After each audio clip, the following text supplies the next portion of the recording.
Hello students of class 11 স্থিতিবিজ্ঞান অধ্যায় আমরা শেষ করে ফেলেছি আগের ভিডিওগুলোর মাধ্যমে। এইবারে আমরা এই স্থিতিবিজ্ঞান অধ্যায় এমসিকিউ নিয়ে আলোচনা করব। কিছু এমসিকিউ নিয়ে তোমাদের ছায়া প্রকাশনী বই থেকে, যেগুলো তোমাদের একটু 11 এর অ্যানুয়াল এক্সামিনেশনের প্রস্তুতিতে হেল্প করবে। তোমরা সবাই ছায়া প্রকাশনী বইতে পেজ নাম্বার 359 এবং 360 এবং 361 দেখবো আমরা। 361 এ যে দুটো এমসিকিউ রয়েছে সেটা বইতে অলরেডি করা রয়েছে। তাহলে আমাদের বইতে মোট 20টা এমসিকিউ আছে, তোমরা দেখতেই পাচ্ছ। সেই 21টা এমসিকিউ আছে। সেই 21টার মধ্যে 20 এবং 21 এই দুটো দাগের এমসিকিউ বইতে করে দেওয়া রয়েছে। বাকি এমসিকিউর মধ্যে আমরা কিছু গুরুত্বপূর্ণ এমসিকিউ নিয়ে আলোচনা করব, তোমরা বাকিগুলো সলভ করবে। সবচেয়ে প্রথমে 359 পেজে প্রথম এমসিকিউতে দেখো বলা রয়েছে, প্রাথমিক স্থির অবস্থায় থাকা দুটি কণা পারস্পরিক আকর্ষণ বলের প্রভাবে পরস্পরের দিকে অগ্রসর হচ্ছে। যে মুহূর্তে তাদের আপেক্ষিক বেগ v, সেই মুহূর্তে সমগ্র সংস্থার ভর কেন্দ্রের গতিবেগ এদের মধ্যে কোনটি হবে? তো এই প্রশ্নটা তোমরা নিজেরা বইতে পড়ে রাখো, বই খুলে রাখো। তো প্রথম প্রশ্নতে দেখবে যে অপশনগুলো রয়েছে, তাতে যে প্রথম অপশন আছে অপশন এ 0, সেটা উত্তর রয়েছে। কেন? তোমাদের এটা মাথায় রাখতে হবে যে যখন ভরবেগের সংরক্ষণ সূত্র আমরা পড়েছিলাম ভর কেন্দ্রের ক্ষেত্রে, তো ভর কেন্দ্রের ক্ষেত্রে সেই ভরবেগের সংরক্ষণ সূত্র যখন আমরা লাগিয়েছিলাম, তখন মনে করে দেখো বাইরে থেকে বল প্রযুক্ত না হলে ভর কেন্দ্রের কিন্তু কোন রকম, যেহেতু বাইরে থেকে বল প্রযুক্ত এই ক্ষেত্রেও হয়নি, শুধুমাত্র আকর্ষণ বলের প্রভাবে পরস্পরের দিকে এগিয়ে যাচ্ছে, সেই জন্য ভর কেন্দ্র কিন্তু স্থির থাকবে, অর্থাৎ তার বেগ 0 থাকবে। তো সমবেগে চলতে পারে, কিন্তু এই ক্ষেত্রে সেই সমবেগে চলার কোন রকম কোনো উপায় কিন্তু নেই। এই ক্ষেত্রে ভর কেন্দ্র স্থির থাকবে। এই জন্য অপশন এটা হবে উত্তর। কোথায় পেলাম না, থিওরিতে মনে করে দেখো, প্রথমের দিকের ভিডিওতে আমরা ভর কেন্দ্রের গতি, সেখানে সংরক্ষণ সূত্র পড়েছি, সেইখানে ছিল। নেক্সট আছে কোশ্চেন নাম্বার 2, একটি সংস্থার দুটি কণা আছে, এই সংস্থার ভর কেন্দ্র থাকে। সেখানে যে 4টে অপশন আছে তোমরা বইতে দেখবে অপশন সি আছে উত্তর। তো অপশন সি কেন উত্তর সঠিক? সেখানে দেখো অপশন সি তে আছে, বাকি অপশনগুলো তোমরা নিজেরা পড়ে নাও এখনই। কণা দুটি সংযোগকারী রেখার এমন এক বিন্দুতে যে কোনো একটি কণা থেকে ওই বিন্দুর দূরত্ব ওই কণার ভরের ব্যস্তানুপাতিক। আমরা যখন থিওরি পড়েছিলাম তখনও দেখেছিলাম যে বিভাজনে যখন হয়েছিল বলগুলো নিয়েও, তখনও দেখেছিলাম যে তাদের মধ্যকার যে দূরত্ব থাকতো, সেই ক্ষেত্রেও কিন্তু ভর কেন্দ্রের সাপেক্ষেও কিংবা মিড পয়েন্টের সাপেক্ষেও সেটাও কিন্তু ব্যস্তানুপাতে বিভক্ত হতো। তো এই ক্ষেত্রেও তাই, যে দুটি বস্তু কিংবা যে দুটি কণা যাদের ভর যদি আমি m1 m2 ধরি, তাহলে ওদের ভর কেন্দ্র সংস্থার হবে কোথায় না, এমন এক বিন্দুতে হবে যেখান থেকে দূরত্ব ওদের ভরের ব্যস্তানুপাতিক হবে। এটা তোমরা একটু খেয়াল রাখবে, কাজে লাগবে। কোশ্চেন নাম্বার 3, মূল বিন্দুর সাপেক্ষে দুটি সমান ভরের অবস্থান ভেক্টর a এবং b, অর্থাৎ এরকম একটা আছে, এরকম একটা আছে। প্রশ্নে বলা আছে এদের ভর কেন্দ্রের অবস্থান ভেক্টর কি হবে? তাহলে আমরা যদি অবস্থান ভেক্টরের কথা বলি, এরকম হওয়া উচিত। দুটো রয়েছে, সমান বলা আছে, তাহলে সমান বলার জন্য আমরা একই ভর লিখছি, নাহলে m1 m2 লিখতাম। আর এখানেও সমান, তাহলে m প্লাস n। তাহলে এখান থেকে লক্ষ্য করে দেখো কমন নিলে একটা m কেটে যাচ্ছে, তাহলে এইরকম দাঁড়াচ্ছে। তাহলে m একটা কাটছে, তাহলে উত্তর থাকছে এইটা। দেখবে অপশন বি এটা কিন্তু হচ্ছে অপশন বি। পরের পেজে বের করো পেজ নাম্বার 360। এই পেজ নাম্বার 360 তে 4 দাগের যে প্রশ্ন রয়েছে, ওইখানে যে 4টে অপশন রয়েছে ভর কেন্দ্রের অবস্থান ভেক্টর নিয়ে, অপশন সি যেটা ওটা সঠিক। কেন? তোমরা লক্ষ্য করে দেখবে যতগুলো অপশন রয়েছে তার মধ্যে নিচে অপশনে ভর আছে অপশন এ তে, অপশন বি তে নেই। তো বি তো এমনিও বাদ চলে গেল, ডি এমনিও বাদ চলে গেল, কারণ নিচে ভর নেই। তাহলে অপশন এ এবং সি। এতে লক্ষ্য করে দেখো, এতে আছে এমপি, যেহেতু এখানে এন সংখ্যক কণা রয়েছে তাহলে সামেশন হতে হবে। সামেশন শুধুমাত্র দেখো এম সহ রয়েছে, সেটা হচ্ছে সি অপশনে, এই জন্য 4 দাগে উত্তর হবে সি।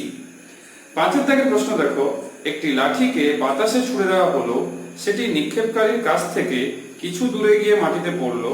লাঠির ভর কেন্দ্রে সঞ্চার পথ অধিবৃত্তাকার পথ হবে কোন ক্ষেত্রে? সব ক্ষেত্রেই হবে। লাঠি যখন ছোড়া হয়েছে অভিকর্ষের অধীনে, সে একটা প্রাসের মতো, তাহলে প্রাসের গতির ক্ষেত্রে তোমরা জানো, ভেক্টর চ্যাপ্টারে পড়েছো, প্রাসের যে গতিপথ সেটা হচ্ছে অধিবৃত্তাকার, সেটা অলওয়েজই হবে। তাহলে সঠিক উত্তর হচ্ছে অপশন এ। এবারে আমরা কোশ্চেন নাম্বার 6 এ যাব। একটা ভালো প্রশ্ন। এক্স ওয়াই তলে একই ভরের 3টি কণা, তাহলে প্রত্যেকের ভর সেই এম, তাহলে একই তলে মানে এক্স ওয়াই তলেই, তাহলে একই তলে থাকছে, প্রত্যেকের ভর হচ্ছে এম, এরকম আমি লিখলাম। তারপর দেখো প্রশ্নে বলা রয়েছে স্থানাঙ্কগুলো দেওয়া রয়েছে 1 1 2 2 3 3, তাহলে স্থানাঙ্ক এদের হচ্ছে 1 1 2 2 3 3। নেক্সট কি বলেছে না, ভর কেন্দ্রের অবস্থান অর্থাৎ এক্স ওয়াই স্থানাঙ্ক কত হবে? তাহলে আমরা যদি স্থানাঙ্ক ওদের আমি এরকম এক্স সিএম ধরি এক্স এর জন্য, তাহলে নিয়ম মাফিক হবে এটা 3টে কণা আছে, তাহলে 3টে, নিচেও 3টে, 3 জন যেহেতু হলো। এবার মানগুলো লেখা হবে m into 1, m into 2, m এখানে প্লাস হবে, m into 3।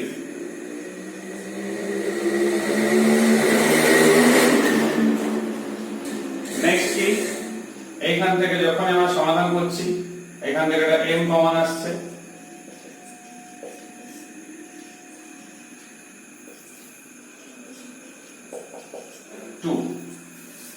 y এর ক্ষেত্রেও সেম এরকমই থাকবে, শুধু x1 x2 এর জায়গায় y থাকবে, অর্থাৎ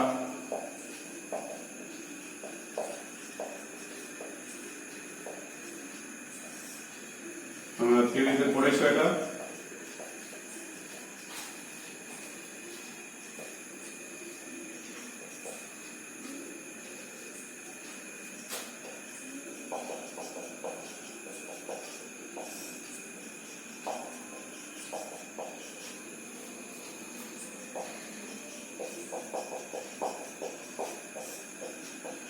দেখো একই মতো উত্তর আসছে। তাহলে আমাদের স্থানাঙ্ক যেটা হবে সেটা হবে এটা, তাহলে উত্তর হচ্ছে 2, 2, তাহলে এটা হচ্ছে অপশন বি।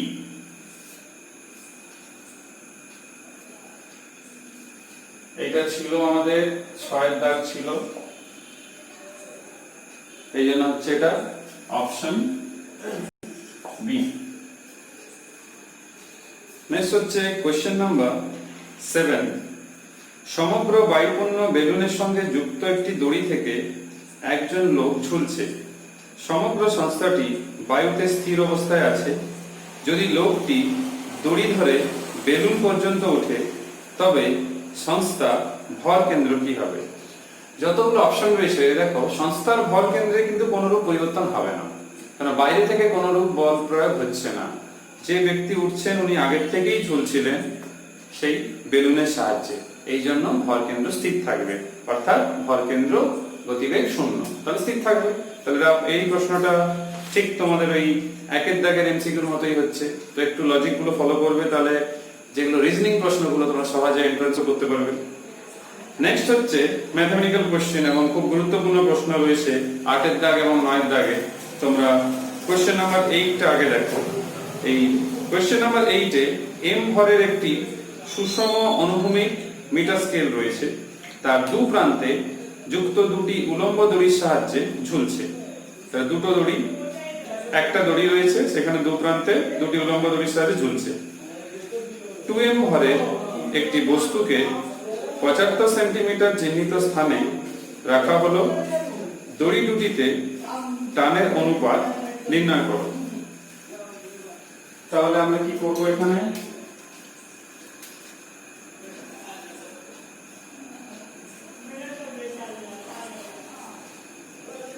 এবার প্রশ্নটা লক্ষ্য করে দেখো, এই ক্ষেত্রে বলা রয়েছে একটা মিটার স্কেল রয়েছে, মানে 1 মিটার লম্বা, দু প্রান্তে যুক্ত দুটো উলম্ব দড়ি। তাহলে এইখান থেকে যদি দুটো উলম্ব দড়ি এরকম হয়, তাদের একটা প্রতিক্রিয়া স্বাভাবিকভাবে থাকবে। সেই প্রতিক্রিয়াগুলো আমি ধরে রাখলাম R1 এবং R2, যে ধরে রাখা হয়েছে এরকম। নেক্সট বলা হয়েছে এদের 75 সেন্টিমিটার চিহ্নিত স্থানে 2m ভরের একটি বস্তু। তাহলে এইটা 50 হবে, তাহলে সিস্টেমের ভর কেন্দ্র এরকম জায়গাতে থাকবে। তাহলে এইটা হচ্ছে 50 সেমি, তার মানে এটাই হচ্ছে এসআই তে 0.5 মিটার। এইটা হবে তাহলে কত,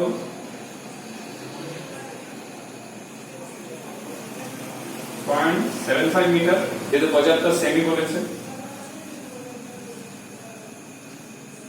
এইখানে 2m ভরের একটা বস্তু, তাহলে ওজন কত, 2mg, ভর ইনটু অভিকর্ষজ বল। এইটা হচ্ছে তার ভর কেন্দ্র, যেহেতু 1 মিটার লম্বা তাহলে 50ই হবে। তাহলে আমি ধরতে পারি তার যেহেতু ভর m, তাহলে ওজনটা এইভাবে ক্রিয়া করবে mg। তাহলে আমাদের মোটামুটি যা প্রশ্নতে বলা ছিল সেগুলো আমরা কমপ্লিট করেছি। এবার বলেছে দড়ি দুটিতে টানের অনুপাত, মানে যেটাকে আমি R1 R2 ধরেছি, সেটাই হচ্ছে টানের যে মানটা ধরা হয়েছে। তাহলে R1 R2 মান বের করতে হবে, সেখান থেকে R1 বাই R2 করতে হবে। এটা এমসিকিউ আকারে আছে ঠিকই, তোমাদের 2 নম্বর আকারে পরীক্ষাতে থাকতে পারে। তো এটা ভাববে না যে এক লাইনে হয়ে যাবে, এটা বুঝতে হবে, কিন্তু ভ্রামক বের করতে হবে, তাহলেই হবে। তো এই অঙ্কটা করার সময় আমাদের দেখতে হবে R1 R2 দেখো উপরের দিকে রয়েছে আর এই দুটো নিচের দিকে রয়েছে। তাহলে প্রতিনিয়ত অবস্থানে বুঝতেই পারছো এই দুটোর যোগ ফলের সাথে সমান হতেই হবে। তাহলে আমরা লিখতে পারি এভাবে, R1 plus R2 equals to mg plus 2mg সমান 3mg। এটা লিখলাম আমরা। তাহলে R1 plus R2 equals to mg plus 2mg equals to 3mg।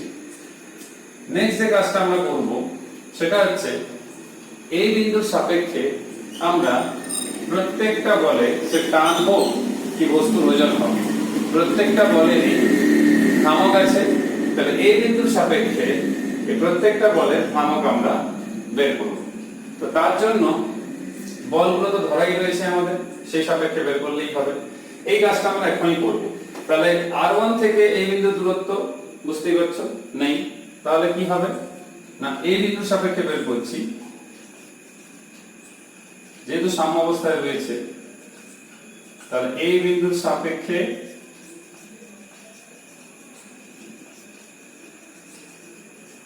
বলের ভ্রামকের যোগফল কত, 0। তাহলে প্রথম ক্ষেত্রে কত, R1 into 0, দ্বিতীয় ক্ষেত্রে R2 into 1, এগুলো নিচের দিকে আসবে তাহলে মাইনাস হবে। তাহলে স্বাভাবিক এই ক্ষেত্রে কত, mg into 0.5, এই ক্ষেত্রে কত, minus 2mg into 0.75 equals to 0। তাহলে এখানে কি দেখতে পাচ্ছি আমরা, R2 বের হবে, এগুলো ওইদিকে নিয়ে গেলাম। তাহলে এখান থেকে বুঝতেই পারছো 0.5 mg, আর এটা এদিকে গেল 1.5 mg, সো 2 mg হচ্ছে R2। তাহলে R1 এখানে বসাও, তাহলে R1 equals to 3 mg minus R2। তো R2 এর মান কত বেরিয়েছে, 2 mg। তাহলে 3 mg minus 2 mg equals to mg। প্রশ্নে জিজ্ঞেস করেছে এই R1 R2 অনুপাত, তাহলে mg is to 2 mg, অর্থাৎ 1:2। এইটা হচ্ছে তোমাদের অপশন এ। তাহলে অপশন এ থেকে এটা আমরা করতে পারছি। এইবারে তোমরা কোশ্চেন নাম্বার 9 এর যে ডায়াগ্রামটা রয়েছে সেটা খাতায় ড্র করো, আমি ততক্ষণ বোর্ডটা মুছে নিই। কোশ্চেন নাম্বার 9 এ একটা বর্গাকার ছবি দেখতে পাচ্ছ তোমরা। তো সেই ডায়াগ্রামটা আমরা একটু ক্লিয়ার করব। কোশ্চেন নাম্বার 9 এ m m 2m 2m এরকম রয়েছে। তাহলে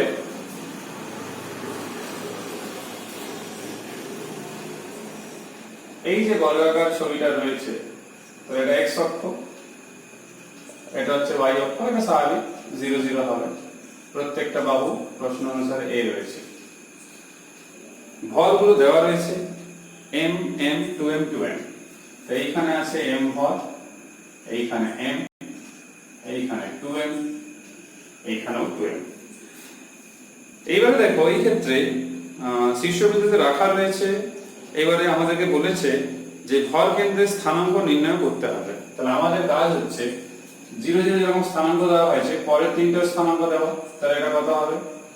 a, 0, এইটা কত হবে? a, a, এইটা কত হবে? না x এ 0, y তে a, তাহলে 0 a। তাহলে আমাদের স্থানাঙ্ক বের করতে হবে। তাহলে স্থানাঙ্ক বের করার জন্য আমরা কি করব?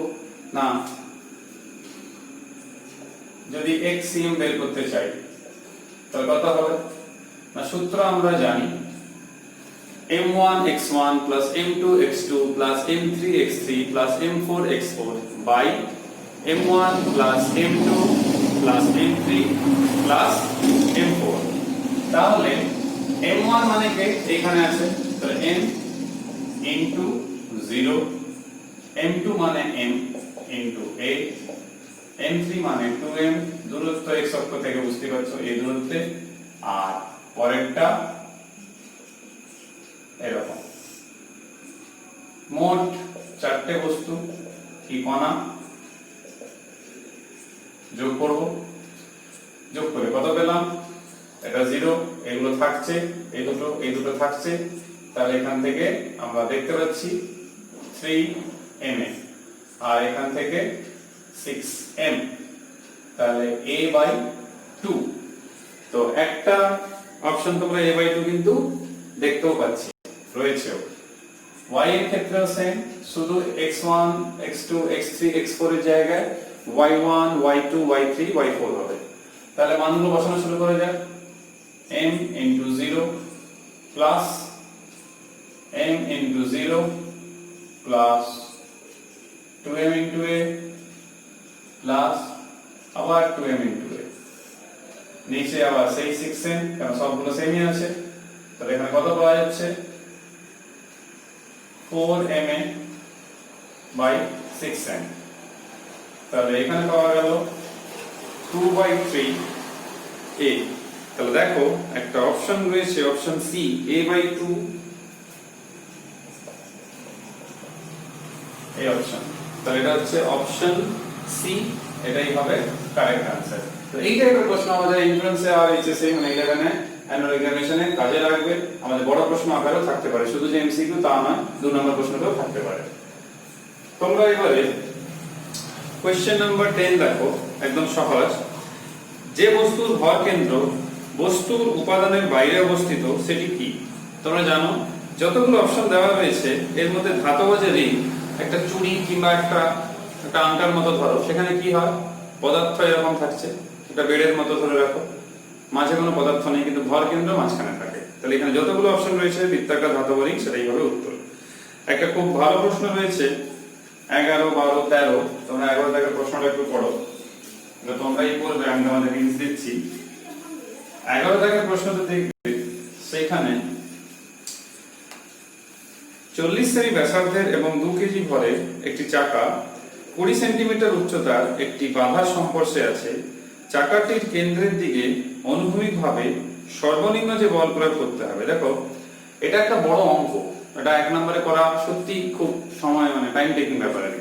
তোমরা এটাকে বড় প্রশ্ন আকারে করে রাখবে, ফাইনাল উত্তরটা মনে রাখবে, সেইটা যখন এমসিকিউতে থাকবে সরাসরি ফর্মুলাটা প্রয়োগ করবে। আমি বলে দিচ্ছি, পেজ নাম্বার 341, সবাই নিজের বইতে পেজ নাম্বার 341 বের করো। 341 এ উদাহরণ 3 এ দেখবে একটা অঙ্ক আছে টায়ার নিয়ে রাখা, সেইখানে যে এই প্রশ্নটাই রয়েছে, শুধু সেখানে ডেটা দেওয়া নেই, ডেটাটা এমসিকিউতে দেওয়া রয়েছে। একটা এফ এর যে এক্সপ্রেশন রয়েছে, এফ এর এক্সপ্রেশনটা দেখবে, এফ এর এক্সপ্রেশনটা রয়েছে, এটা question number 11। f equals to যে এক্সপ্রেশনটা রয়েছে সেটা আমি বলে দিচ্ছি কত রয়েছে, তোমরা মিলিয়ে নাও। 2rh - h স্কয়ার এর root over into w, w তার ওজনটা, বাই r - h। প্রশ্নে দেখবে সব ডেটাগুলো দেওয়া রয়েছে, শুধু মানটা বসানো ছাড়া কোনো কাজ নেই। আমি মান বসিয়ে দেখেছি, তোমরা দেখো 2g, কারণ mg, g এর মান আমি বসাচ্ছি না এখন, কারণ অপশনগুলো দেখো সেখানে g রয়েছে। নেক্সট 2 ইনটু 0.4 ইনটু 0.2, কারণ এই মানগুলো দেখো ব্যাসার্ধ কত উঁচুতে রয়েছে, যেখানে বল প্রয়োগ করা আছে সেগুলো প্রশ্ন দেওয়া রয়েছে। নেক্সট হচ্ছে তোমরা দেখবে প্রশ্ন দেওয়া রয়েছে 20 সেমি, 20 সেমি মানে 0.2 মিটার, 40 সেমি মানে 0.4 মিটার, মাইনাস 0.2 এর হোল স্কয়ার। নিচে থাকছে r মাইনাস h, r হচ্ছে 0.4, h হচ্ছে 0.2। একে সলভ করবে, দেখবে এখানে একটা 1.732 আসবে। 1.732 মানে এটা হচ্ছে √3, কারণ √3 এর মান হচ্ছে 1.732। তাহলে এটাকে সাজিয়ে নেবে একটু, 2g এবং √3, g যেহেতু রয়েছে তো এটা কেজিতেই থাকবে, কোনো অসুবিধা নেই, কারণ এখান থেকে কেজিটা বেরিয়ে আসছে, এখান থেকে কেজিটা। তা দেখবে একটা অপশন সি তে এটা কিন্তু রয়েছে, তাহলে এখান থেকে হয়ে যাবে। নেক্সট হচ্ছে কোশ্চেন নাম্বার 12। 12টা আমি বলে দিচ্ছি, কিন্তু 12টা তোমাদের প্রবলেম করবে, কারণ হচ্ছে বুঝতে পারবে না। তার কারণ হচ্ছে 12 এর প্রশ্নটা এখানে দেওয়া উচিত হয়নি।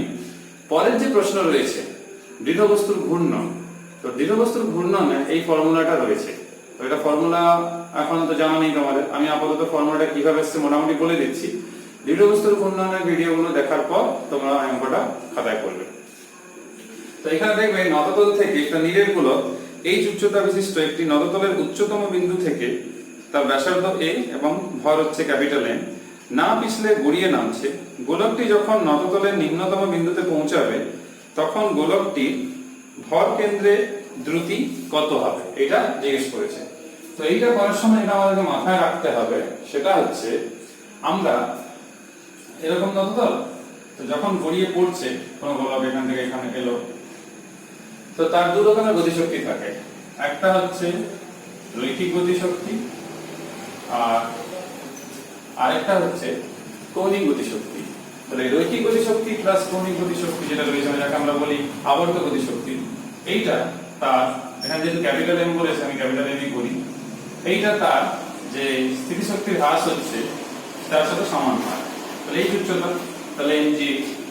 এবারে এই v ইকুয়ালস টু ওমেগা আঘাত আমরা পড়েছো দ্বিতীয় গতিতে, আর এই I equals two mk square হবে, এটা তোমরা পরের অধ্যায়তে পড়বে। এটা হচ্ছে চক্রগতির ব্যাসার্ধ আর এটা হচ্ছে জাগ্র ভ্রমণ, তো এটা জানা নেই এখন, পরের অধ্যায়তে পড়বে, নেক্সট চ্যাপ্টারেই রয়েছে। তো এগুলো এখানে বসাতে হবে। তাহলে বসালে বুঝতেই পারছো এইখানে mk স্কয়ার আর ওমেগা আসছে। ইম্পর্টেন্ট অঙ্ক, এই জন্য বাদ দিলাম না। এখান থেকে দেখো উভয় পক্ষ থেকে m কেটে যাচ্ছে আর 2 কে ওইদিকে নিয়ে যাচ্ছি, তাহলে কত থাকছে v স্কয়ার যদি কমন নিই আমি 1 plus k square by r square, এখানে 2gh। এইবারে নীরের গোলকের যে জাগ্র ভ্রামকের মান এটা পরের চ্যাপ্টারে পাবে, 2 এর 5 m স্কয়ার হয়। আবার I ইকুয়ালস টু হয় mk স্কয়ার, যেটা আমি এখানে লিখেছি। তাহলে k square by r square সমান কত হচ্ছে 2 এ 5, তো মানটা এখানে বসাবো। তাহলে 1 প্লাস 2 বাই 5 2gh, তাহলে v স্কয়ার সমান 2gh। এখান থেকে দেখো লসাগু করার পর একটা 7 এর 5 আসছে, তার মানে 5 এর 7 উঠে গেলে তাহলে কত হচ্ছে 10gh বাই 7। অতএব v সমান হবে √10gh বাই 7। তো দেখো অপশন বি তে এটা রয়েছে, তো এটা হচ্ছে উত্তর অপশন বি। তো এইটা এখন হয়তো বুঝতে তোমাদের অসুবিধা হচ্ছে, কোনো অসুবিধা নেই, নেক্সট চ্যাপ্টারটা পড়ানো হয়ে গেলেই তোমরা তখন এটা খাতায় করে নেবে। এরপর কোশ্চেন নাম্বার 13, যেটা আইআইটি স্ক্রিনিং এর প্রশ্ন, খুবই গুরুত্বপূর্ণ প্রশ্ন। এই প্রশ্নটা নিয়ে একটু আলোচনা হোক। এই কোশ্চেন নাম্বার 13 এ দেখবে এরকম একটা তল রয়েছে, সেই তলে একটা ঘনক রাখা আছে। এই ঘনকটা এরকম রাখা রয়েছে। এই যে ঘনকটা রয়েছে এরকম, তার আমরা একটু ভালো করে এগিয়ে নিই বইয়ের মতো। এই যে ঘনকটা রয়েছে তার দৈর্ঘ্য যেটা রয়েছে, আমরা এভাবে সোজাই আঁকি, নাহলে বুঝতে হলে অসুবিধা হবে আমাদের।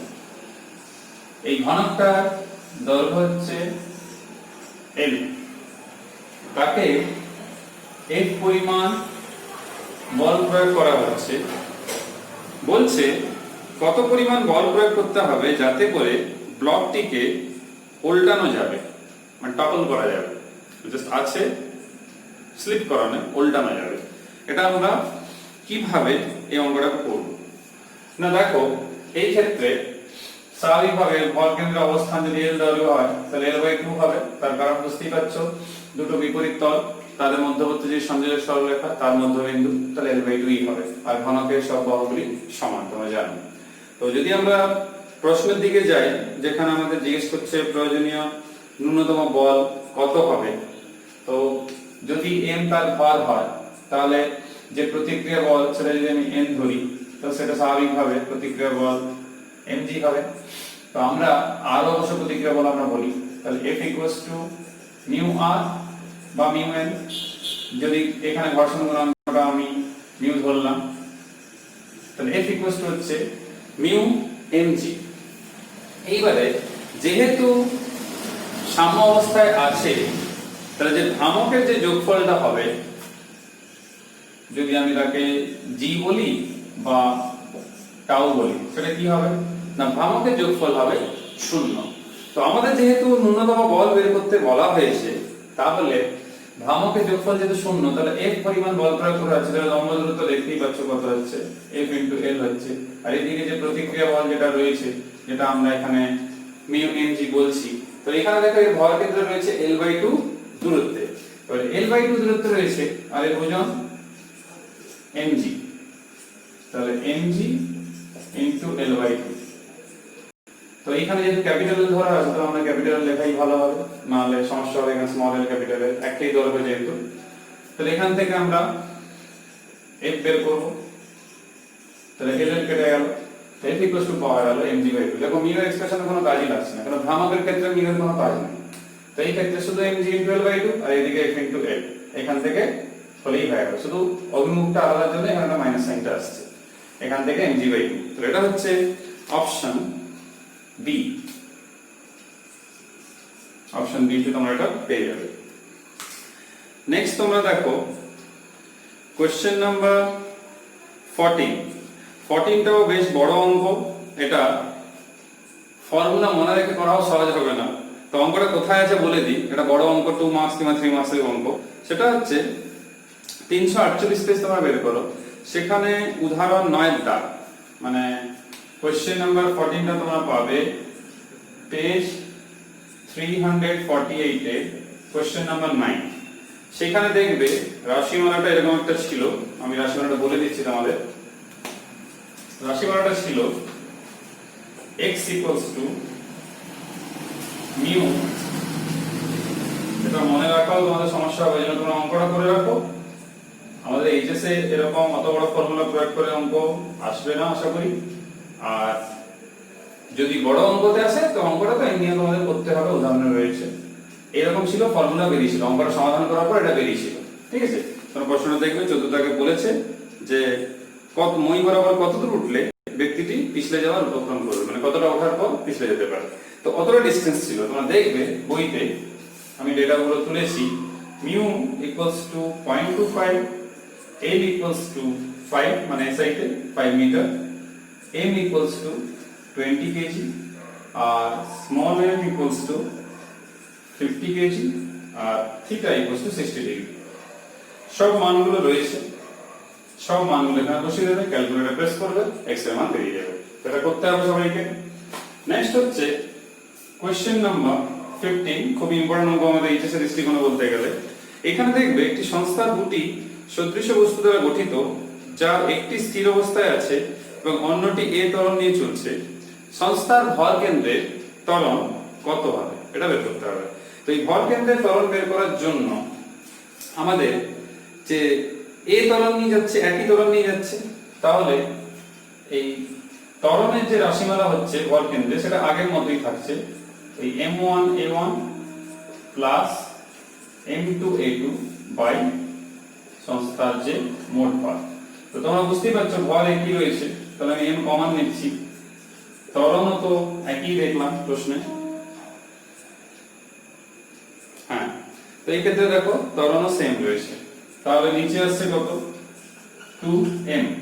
তো এই 2m যে এলো মান আমরা বসালাম, mm কেটে যাচ্ছে, তাহলে এখানে কত আসছে না শুধুমাত্র এইখানে অপশন যদি দেখা হয়, আচ্ছা এখানে এসে লক্ষ্য করবে প্রথমটা স্থির আছে, সরি প্রথমটা কিন্তু স্থির আছে, তাহলে প্রথমটা বসবে শূন্য, যেহেতু প্রথমটা স্থির আছে, ঠিক আছে, তাহলে শূন্য, তাহলে এই কত থাকছে a/2। ওই জন্য দেখবে তোমরা অপশন বি তে রয়েছে a/2, অপশন বি তে। তো এটা এইভাবে করবে। 16তে দেখবে একটি বস্তু অভিকর্ষের টানে নিচের দিকে পড়ার সময় দুটি অসমভরের টুকরোতে ভেঙে গেল, ব্লাস্ট করে নিজেই ভেঙে গেল। তো ওই দুটো টুকরো নিয়ে গঠিত সংস্থার ভর কেন্দ্র অনুভূমিকভাবে কোন দিকে সরবে? অভিকর্ষের টানে এসে নিজের থেকে পড়ছে, তো অনুভূমিকভাবে সরার কোনো প্রশ্নই উঠছে না, কারণ সেই বরাবর তো গতি হয়নি, গতি তো উল্লম্ব বরাবর রয়েছে। এই জন্য অপশন সি ঠিক হবে, অনুভূমিকভাবে সরবে না। এরপর যে 17 দাগে যে এমসিকিউটা রয়েছে সেটা নিয়ে একটু বলি, এটা বড় প্রশ্ন, এটা এক লাইনে হবে না। এই 17 দাগের এমসিকিউ এবং তোমাদের সেট 1 এর 11 দাগের যে অঙ্কটা দুটো একই, শুধু পার্থক্য কি এমসিকিউ তে দেখো ক্যাপিটাল আর ধরা হয়েছে ব্যাসার্ধ, আর এই 11 দাগে যেটা রয়েছে সেখানে ধরা হয়েছে স্মল আর।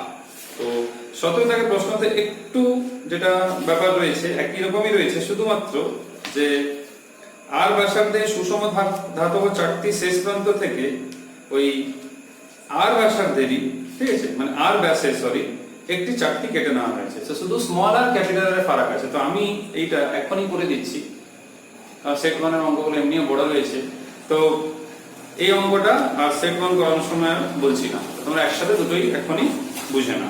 তাহলে এটা একটু ডায়াগ্রাম লাগবে, তো একটু স্পেস ফাঁকা করা যাক, তোমরা ততক্ষণ প্রশ্ন 17 দাগটা পড়ো, প্রশ্নটা ভালো করে 17 দাগে পড়ো, আর ডায়াগ্রামটা কিরকম দেখতে হবে সেটা ভাবো।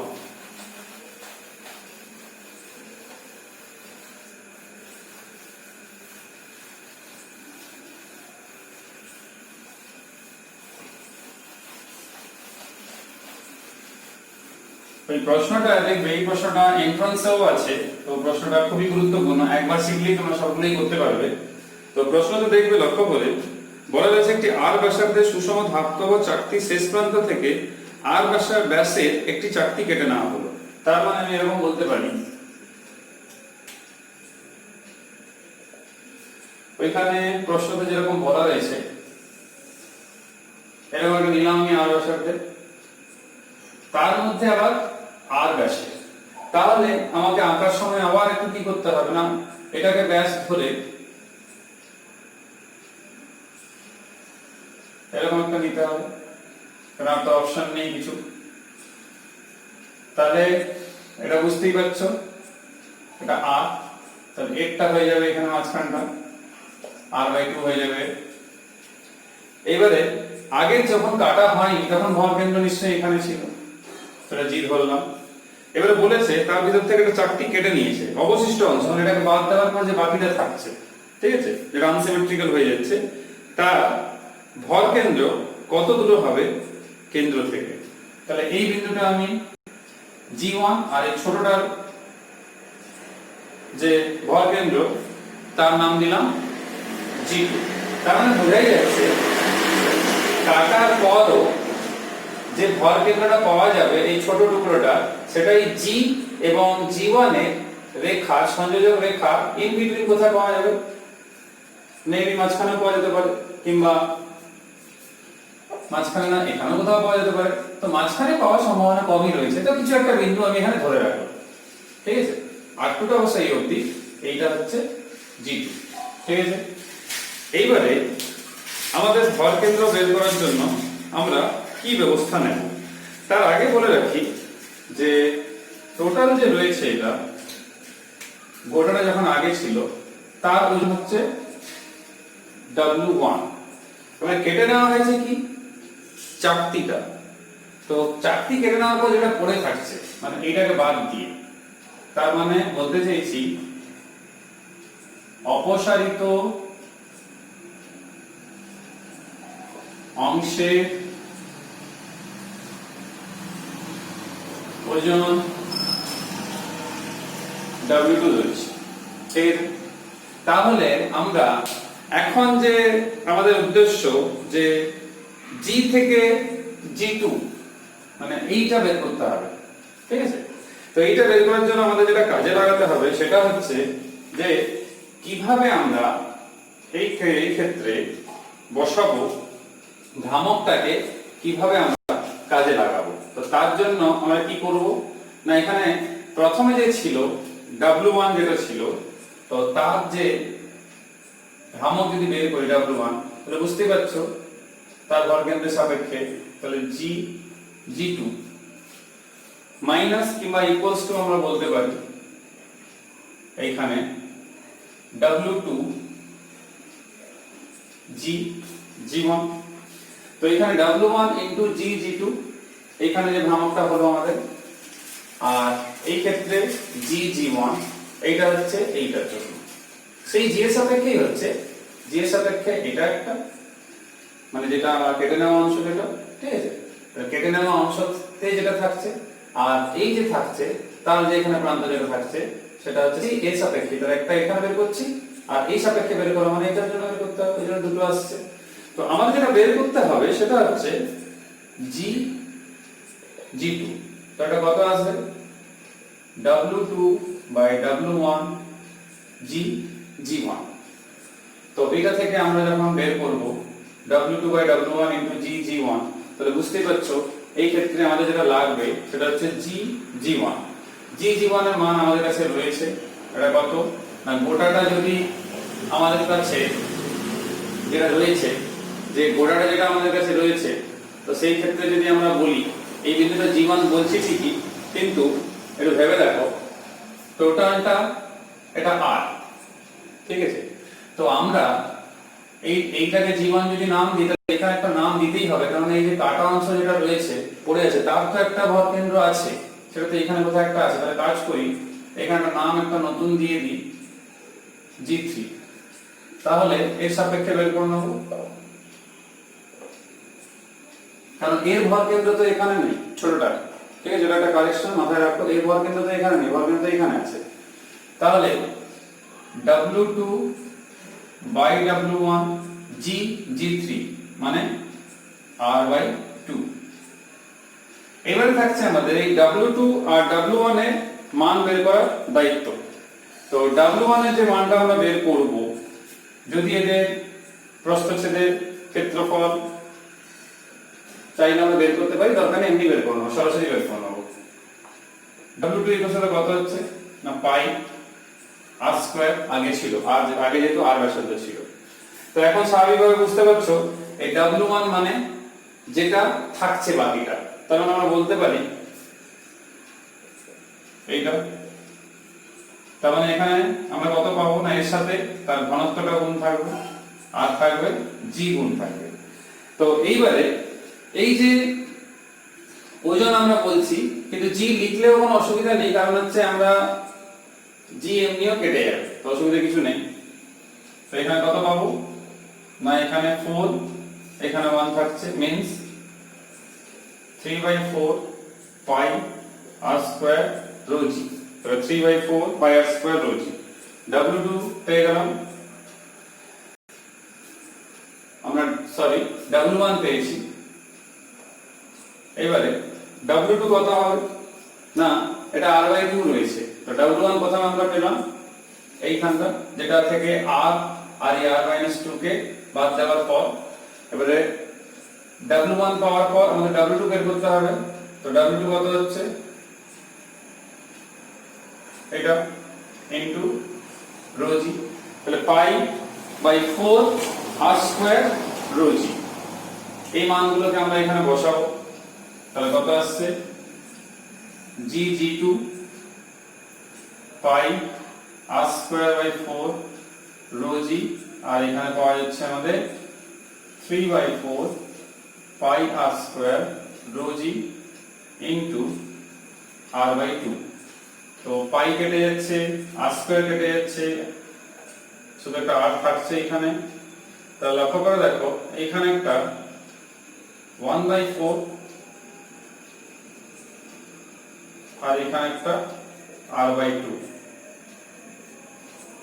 তাহলে কেন্দ্র থেকে r/6 দূরত্বে ভর কেন্দ্রটা পাওয়া যাচ্ছে। তাহলে বুঝতে পারছেন এমসিকিউ জন্য অনেক খাটনি, কিন্তু এন্ট্রান্স এরকম হতে পারে। আর আমাদের এইচএসএ 1 নম্বরে হয়তো হবে না, এটা 2 নম্বরের প্রশ্নতে হতে পারে। তো একটা কারেকশন যেটা আমি বলছিলাম, এখানে একটা বিন্দু নিতে হবে, এর সাপেক্ষে ভ্রামক বের করে আমাদের কোনো লাভ হচ্ছে না, কারণ যে কেটে নেওয়া অঞ্চলের ভ্রামকটা ভর কেন্দ্রটা সেটা মাঝখানেই থাকবে। তো তার সাপেক্ষেই বের করতে হবে আগে ভর কেন্দ্রের বিন্দু সাপেক্ষে বলে যে ভ্রামকটা। সমষ্টিটা শূন্য হয় যেহেতু মাইনাস আছে এটা এদিকে থাকলে, ওই জন্য আমরা এটাকে ওইদিকে নিয়ে যাচ্ছি, ওই জন্য মাইনাস চিহ্ন থাকছে না। তো এটা করবে তোমরা। নেক্সট যে কোশ্চেন আছে, কোশ্চেন নাম্বার 18, এটা তোমাদের মনে রাখতে হবে। কোশ্চেন নাম্বার 18 এ একটি নিরেট শঙ্কুর ভর কেন্দ্র তার ভূমির কেন্দ্রবিন্দু ও শীর্ষবিন্দুর সংযোজক সরলরেখার কোথায় থাকে, এটা মাথায় রাখবে। এটা উচ্চতা 1/4 অংশে থাকে, মিন্স h/4 এ থাকে। এটা মাথায় রাখবে তোমরা, এটা h/4 এ থাকবে। নেক্সট হচ্ছে লাস্ট যেটা আমাদের আলোচনার প্রশ্ন, সেটা হচ্ছে 19, কেন 20 21 বইতেই করে দেওয়া রয়েছে, সেটা তোমরা দেখবে। তো 19 এর প্রশ্নতে দেখবে এটা নিউটনের গতিসূত্রের এরকম অঙ্ক করেছো, ওই জন্য সেই পদ্ধতি লাগালেই হবে। ঘরের ছাদ থেকে m ও 3m ভরের দুটি বস্তু একটি তারের দুই প্রান্তে বেঁধে একটি পুলিশ সাহায্যে ঝোলানো রয়েছে, মানে এরকম একটা ব্যাপার রয়েছে কি।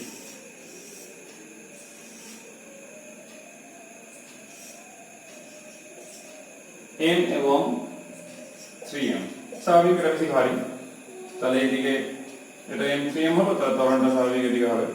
তাহলে বলছে তার এবং পুলির ভর নগণ্য ধরে পুলিশও ছেড়ে দিলে সংস্থাটির ভর কেন্দ্রের ত্বরণ কি হবে। বাইরে থেকে কোনো বল প্রয়োগ হচ্ছে না, তাহলে কি হওয়ার কথা না, যা আমরা আগেও পড়েছিলাম, এরকম পড়েছিলাম মনে করে দেখো, তাই তো। তাহলে এই যে সূত্র ছিল আমার যত মনে আছে, ও সরি উপরে মাইনাস ছিল, তোমরা একবার নিউটনের গতিসূত্রটা বের করে দেখো, আর নিচে প্লাস ছিল, তাহলে এই সূত্র ছিল মনে করে দেখো। তাহলে এরা যে ত্বরণ নিয়ে নামবে সংস্থাটি ভর কেন্দ্রে তাই হবে, কারণ বাইরে থেকে কোনো বল প্রযুক্ত হয়নি, অভিকর্ষের টানে সে নিচের দিকে নেমে যাচ্ছে।